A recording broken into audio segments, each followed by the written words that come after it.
The job is gone, and you thought the hardest part would be the money, or the routine, or figuring out what to tell people, but none of that is the hardest part.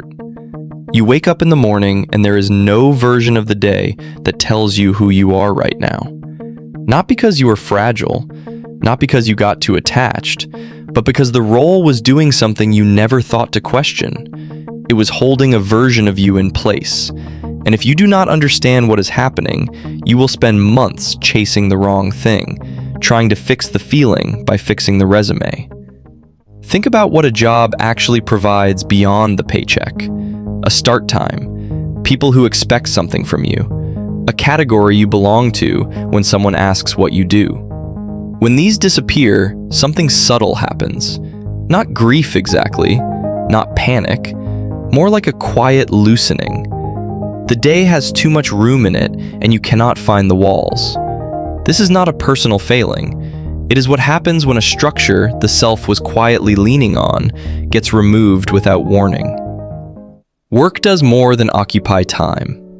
Research shows that for many people, the role of worker becomes part of how they understand themselves, not by choice, but through years of repetition. The job becomes a reference point the brain uses to answer a question it asks constantly: who am I in relation to the world around me? When that reference point disappears, the brain enters a state between identities. Not the old self, not yet a new one. Think of it like a boat tied to a dock for years. When the rope is cut, the boat does not immediately go somewhere. It drifts. Not broken, just untethered. That drifting is not weakness. It is the system trying to locate itself without the anchor it depended on. This did not form overnight. Over years, a quiet pattern takes hold. The job provides structure. Structure provides orientation. Orientation provides a sense of self. The system learns. When I have a role, I know where I stand. When the role is gone, I am less certain who is standing. It was never a decision. It was adaptation. After a job loss, responses tend to split.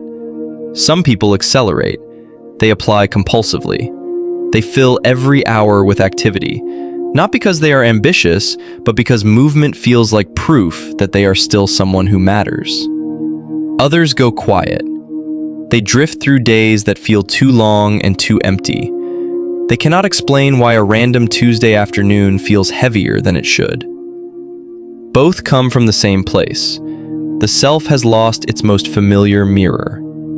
Work reflected something back: competence, usefulness, a place in the structure of other people's days. When that mirror is gone, you are not just unemployed. You are trying to see yourself without the surface you always used to look. When this goes unnoticed, certain things follow. You feel shame, not about the job loss itself, but about how much it has affected you. You tell people you are fine because the real answer, that you feel slightly less real than you did before, does not have an easy sentence around it. You measure your worth hour by hour by how productive the day looked, because without a title, output becomes the only available substitute. This is not weakness. It is what happens when the structure the self was organized around disappears before a new one has formed. What this feeling is pointing to is this: the job was never just a job. For many people, it was the primary container for how they understood their own relevance. Losing it does not mean you were wrong to find meaning in work. It means the meaning was real, and now it needs somewhere new to land. Research consistently shows the non-financial cost of job loss, the loss of structure, role, and identity, is often heavier than the financial one. People who understand this grieve more honestly. They stop performing productivity to prove they are still someone. And they give the self more time to locate itself without the old anchor. The version of you that existed in that role was real, and the version of you that exists without it is also real, even when it does not feel that way yet. The next time someone asks what you do and you feel that slight drop before you answer, notice it. Not to fix it, just to recognize what it is telling you. that the self was more organized around that answer than you realized. That is not failure. That is information. If this hit you, watch this next. Why you feel empty when nothing depends on you.